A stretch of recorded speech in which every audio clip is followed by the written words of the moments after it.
Kwa waimba gospel wote, waimba injili, unapokuwa umechagua kuimba nyimbo za injili, ndugu yangu, hebu epuka hizi mambo ati my papa, my lord, umenishikilia, umenibeba, kwako sianguki. Acha hizo mambo. Injili ni uweza wa Mungu uletao uokovu. Hapo kuna wokovu hapo. Mtu ataokoka akisikia hizo nyimbo. Nasikia baridi, Yesu uwepo wako. Acha hizo mambo. Acha hizo mambo. Kama umekubali kumuimbia Mungu, imba.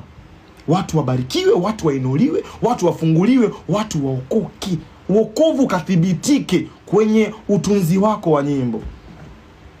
Lakini siku hizi, Yesu nisaidie, mimi nakutaka, Kama uwezi kuimba gospel, acha. Kama uwezi kuimba nyimbo za injili, acha. Ila habari za kusema my God yo, my Kama uwezi kuimba injili, nenda kaimbe bongo flavor. Mziki si upo? Wewe ni mwanamuziki, usijifiche kwenye kivuli cha waimbaji wa gospel ikiwa wewe ndani yako una spirit za ulimwenguni huko. Acha hizo mambo. Acha hizo mambo. Na Uingereza mwingi unaimba oh my lord.